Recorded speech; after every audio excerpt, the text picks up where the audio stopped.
मैं आपको एक सुंदर सी कथा सुनाता हूं। कहते हैं ब्रह्म काल से पहले की बात मैं तुमसे जानना चाहता हूं, ये हमें कृपया करके बताइए। सुदामर ब्राह्मण कहने लगे कि हे इंद्र, जब चारों युगों का 1000 चौकड़ी बीत जाता है तब ब्रह्मा जी का एक दिन माना जाता है। सोचो कि चारों युगों यानी सतयुग, त्रेता, द्वापर, कलयुग 1000 वर्ष बीत जाएगा तब ब्रह्मा जी का एक दिन होगा। और इस प्रकार से एक दिन होता है। उस दिन में 14 मनु, यानी जो एक दिन होता है उसमें 14 मनु और 14 इंद्र बदल जाते हैं। ब्रह्मा जी के एक दिन में 14 इंद्र और 14 मनु बदल जाते हैं, चेंज हो जाते हैं। इस प्रकार से जब हम विष्णु लोक में थे, वहां पर रहते हमारे सामने ब्रह्मा, न जाने कितने ब्रह्मा बदल गए, हमें उनके बारे में गणनाएं भी नहीं याद है। तत्पश्चात हम जब स्वर्ग से नीचे भेजे गए, बहुत ध्यान देना कि आपके अच्छे कर्म आपको उठाते हैं और आपके बुरे कर्म आपको गिराते हैं। अच्छे कर्म करके आप ब्रह्मा जी के विष्णु लोक में पहुंच भी जाओगे तो आपको सारी सुख सुविधाएं मिल जाएंगी, लेकिन कब तक? जब तक तुम्हारे पुण्य तुम्हारे पास है तब तक। जैसे पुण्य खत्म हुआ तुम्हारा, अच्छा कर्म खत्म हुआ, जैसे फिर तुम्हें पृथ्वी पर भेज दिया जाएगा। अब जाओ दोबारा पुण्य इकट्ठा करो। ये ऑनलाइन गैस वाला देखा है सुविधा, या बड़े बड़े फ्लैटों में क्या होता है कि इसमें रिचार्ज करवाना पड़ता है। जैसे बिजली जला रहे हो ना, जैसे तुम बिल देते हो इधर, उधर रिचार्ज करवाना पड़ता है। जितना रिचार्ज तुम्हारा हुआ, जिस दिन चाहे दिन हो, रात हो, सुबह शाम हो, जिस दिन रिचार्ज का पैसा खत्म, बिजली गई। तो जब तक तुम्हारा रिचार्ज में पैसा है तब तक तो तुम भगवान के यहाँ निवास करोगे। तुम्हारा रिचार्ज क्या है? तुम्हारा पुण्य, तुम्हारे अच्छे कर्म, तुम्हारे दान, तुम्हारे अच्छे कर्तव्य, तुम्हारी सेवा, तुम्हारे नाचन, तुम्हारे गायन, तुम्हारे कीर्तन, तुम्हारे भजन, ये सब क्या है? ये तुम्हारे अच्छे कर्म में गिने जाते हैं। इन सबका जब तक जोड़ है तब तक तुम ब्रह्म लोक, विष्णु लोक, स्वर्ग लोक में भी निवास कर सकते हो। लेकिन जिस दिन इनका काम खत्म हुआ, आपको पृथ्वी पर भेज दिया जाएगा। जब मैं पृथ्वी पर आया तो मैं तुम्हें एक बहुत सुंदर सी कथा सुनाऊं कि जब मैं दूसरी योनि में पृथ्वी पर आया तो मैं गिद्ध बन गया। क्या बन गया? गिद्ध जानते हो? मैं गिद्ध की चोला पा करके और पृथ्वी पर आया। एक दिन मैं भगवान विष्णु के शिवालय पर बैठा था। ऊपर एक शिकारी ने हम पे बाण छोड़ दिया। मैं उसकी शिकारी के बाण से जख्मी होकर के और पृथ्वी पर गिर गया। पृथ्वी पर जब मैं गिरा तो मंदिर के बाहर कुछ कुत्ते बैठे थे। कुत्तों ने हमें खाने के लोभ हमें पकड़ लिया। अब सोचो कि जो घायल हो, जख्मी हो, बीमार हो, पेशेंट हो, आईसीयू में हो, वेंटिलेटर पे हो, वो सिवाय भगवान के और किसी को याद नहीं करेगा। बहुत ध्यान देना। बाबा ने लिखा है कि दुख में सुमिरन सब करे, सुख में करे न कोई, और जो सुख में सुमिरन करे तो दुख काहे को होई। बोल गोविंद भगवान की। जो बाण लगा मैं जख्मी हो गया, तो मेरे मन में सिवाय भगवान के और कुछ नहीं याद आ रहा था। प्रभु मुझे कैसे बचा लो। इतने में कुत्ते ने आकर के पकड़ लिया और एक कुत्ते को लालच पकड़ा तो दूसरे कुत्ते ने मांस के लालच में उस कुत्ते का पीछा कर लिया और वो कुत्ते अपना भोग बचाने के लिए कि मैं अकेला खाऊंगा, भागने लगा। दूसरे कुत्ते उसके पीछे लग गए छीनने के लिए। ऐसे वो मंदिर के राउंड लगाते रहे, परिक्रमा करते रहे, प्रदक्षिणा करते रहे, और गिद्ध के मन में केवल एक ही भाव है कि प्रभु का चिंतन कर रहा है, दूसरा उसके मन में कोई भाव विचार है ही नहीं। कुत्तों के इस खेल को देखते हुए गिद्ध के 108 परिक्रमा पूरे हो जाते हैं, और जैसे गिद्ध के 108 परिक्रमा पूरे होते हैं, गिद्ध का तो प्राण गोविंदाय नमो नमः हो जाता है। बोलो गोविंद भगवान की। जब देखा,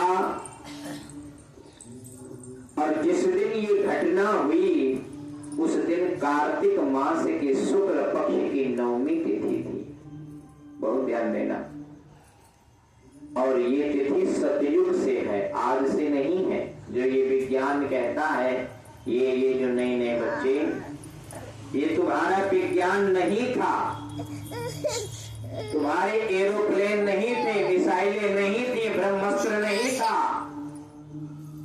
तब भी हमारे पंचांग थे, तब भी हमारे सूर्य ग्रहण चंद्र ग्रहण लगते थे, तब भी ये पता चल जाता था कि सूर्य का उदय कब हो रहा है, सूर्य अस्त कब हो रहा है, चंद्र उदय कब हो रहा है, चंद्र अस्त कब हो रहा है। तिथि तब भी थी। सोचो बात। लोग कहते हैं कि अरे विज्ञान के आगे सब फेल है। अरे भैया, विज्ञान शास्त्र से बनाए गए हैं, विज्ञान शास्त्र से बनाए गए हैं, ये बहुत ध्यान देने वाली बात है। लेकिन समझने का अंतर है। और उस समय जब आंवला नवमी को 108 प्रदक्षिणा मैंने किया और मेरा प्राणहीन हुआ, तो स्वयं मुझे धर्मराज के दूत लेने के लिए आए। और जब धर्मराज दूत लेने के लिए आए तो आपस में चर्चा कर रहे हैं क्या कि इसको हमें क्यों भेजा भगवान ने लेने के लिए। पार्षद आपस में विचार कर रहे हैं, हमें क्यों भेजा, ये तो मांस खाता हुआ जानवर था, इसको वैकुंठ लोक में कैसे ले जाया जा सकता है। दूसरा पार्षद कहता है, पागल हो भैया, अरे मरते मरते दम पर इसने भगवान के शिवालय का 108 प्रदक्षिणा किया है, भला ये नरक कैसे जा सकता है। कहते हैं कि अंत भला तो सब भला। इसीलिए कहा जाता है कि समय को ध्यान में रखते हुए, उम्र को ध्यान में रखते हुए, कर्म कर्तव्यों को ध्यान में रखते हुए बना लो, नहीं यहाँ तुम्हारा साथ देने वाला कोई नहीं है। एक पैर कट जाए, एक हाथ कट जाए, तुम्हारा सगा बेटा तुम्हें इग्नोर करने लगेगा, सगी बहू तुम्हें ताने मारने लगेगी, जो तुम्हारे धन पे आई है, राज कर रही है। सोचो ये सब कब तक प्यारे लिखते हैं। बाबा ने लिखा है क्या कि सुर नर मुनि सब कई ये रीति, सुर नर मुनि सब कई ये रीति, स्वार्थी लागी करई सब प्रीति। बहुत ध्यान देना। 4 साल अभी बिस्तर पर गुजारना हो, तुम्हारे घर से फोन आ जाएगा, पंडित जी बताओ उद्धार करने का कोई क्या बता दो, कोई नियम बता दो। उद्धार कैसे होगा, कहेंगे कैसे, अब तो ठीक होगा, तुम कैसे कंफर्म होगे कि नहीं ठीक होगे।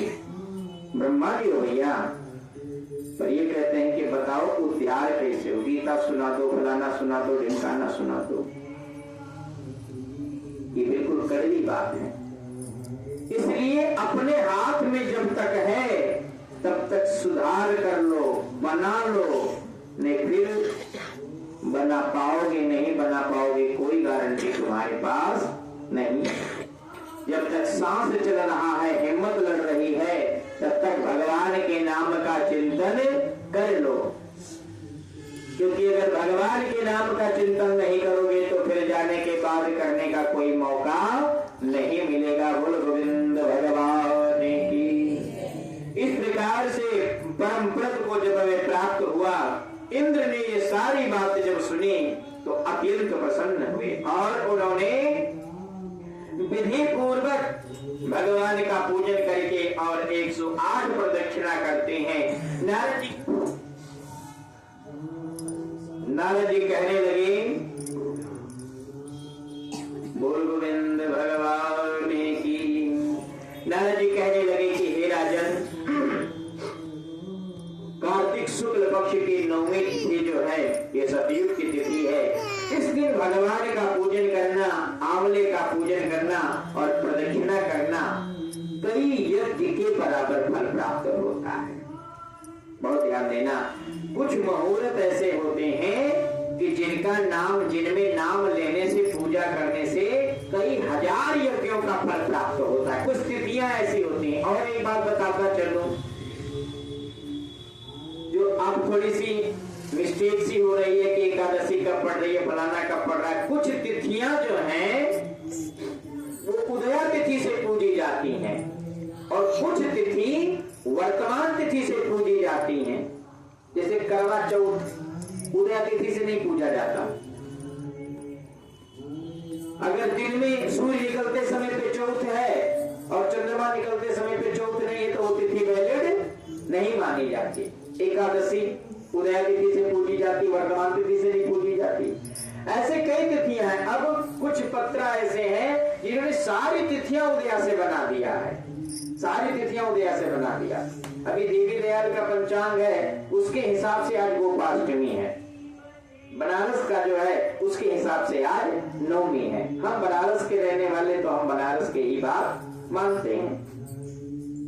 तो ये गणनाएं आपस में जब हो जाती हैं तब जनता में थोड़ा सा भक्तों में मतभेद हो जाता है कि यार वो फलाने दिन बता रहे हैं, वो ढमकाने दिन बता रहे हैं। लेकिन मैंने फिर पहले 1-2 दिन पहले भी बताया था कि यदि सुखी रहना चाहते हो तो एक की सुनो और एक जगह रहो। हमें कुछ नहीं पता, उन्होंने कह दिया मुझे करना है, बात करता हूँ। सुखी रहोगे और 4 जगह ऐसे करोगे तो फिर तो तुम जानो तुम्हारा काम जाने। इस प्रकार से कहते हैं कि आंवला का वृक्ष की प्रदक्षिणा करो, पूजन करो। इस दिन सबसे महत्व फल ये है कि आंवला के नीचे भोजन पकवान करो, और नहीं हो सकता भोजन पकवान तो आंवला के नीचे खुद भोजन करो, आंवला के छांव में भोजन करो और ब्राह्मण भोजन जरूर करो। कई हजार यज्ञों के फल प्राप्त होते हैं। आंवला का वृक्ष जो है अटंकक वृक्ष माना गया, बड़ा शुभ वृक्ष माना गया है कार्तिक मास में। कार्तिक मास की एक तिथि बड़ी उत्तम मानी गई है। आज के दिन 100 प्रदक्षिणा करो, पूजन करो। पूजन करने के बाद में यदि आंवला किसी को ना मिल पावे तो क्या किया जाए? तब कहते हैं कि ब्राह्मण की प्रदक्षिणा करो। ब्राह्मण की परिक्रम, ब्राह्मण ना मिल पावे तो विष्णु भगवान की मूर्ति का प्रदक्षिणा करो। विष्णु भगवान की मूर्ति ना मिल पावे फिर क्या करें? गौ की प्रदक्षिणा करो। गौ की प्रदक्षिणा ना मिल पावे तो शालिग्राम भगवान की प्रदक्षिणा करो। शालिग्राम भगवान ना मिल पावे तो अपने माता पिता की प्रदक्षिणा करो। माता पिता यदि किसी कारणवश नहीं है तो जो समझ में आए वो करो। बोलो गोविंद भगवान की।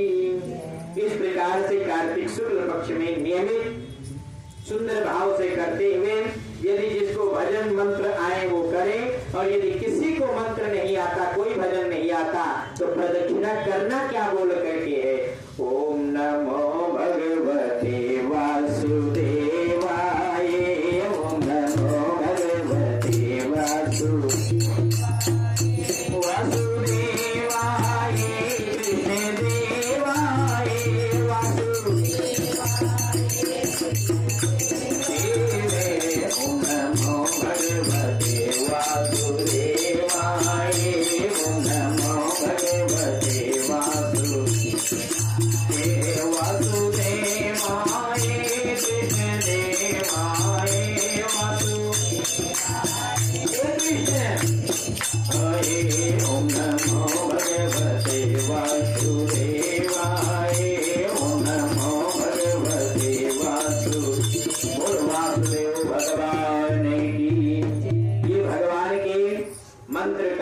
स्मरण करते हुए और आंवला के वृक्ष का या जो भी सुविधा लगे उनकी 108 प्रदक्षिणा करके प्रणाम करो।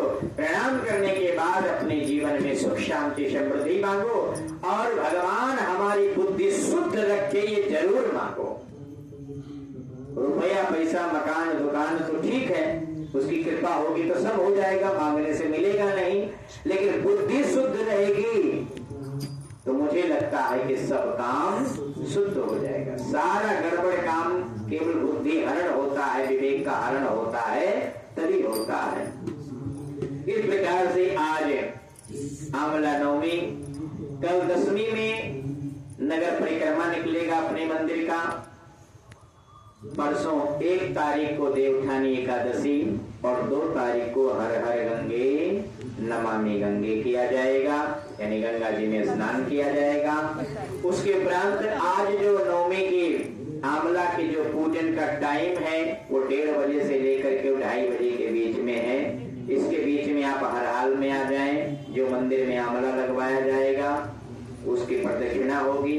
जो जिनसे बने भोजन, पानी, पराठा, बिस्कुट, गोली, टॉफी, नमकीन, बिस्कुट, गोली करके आए, भोग लगाएं, खाएं।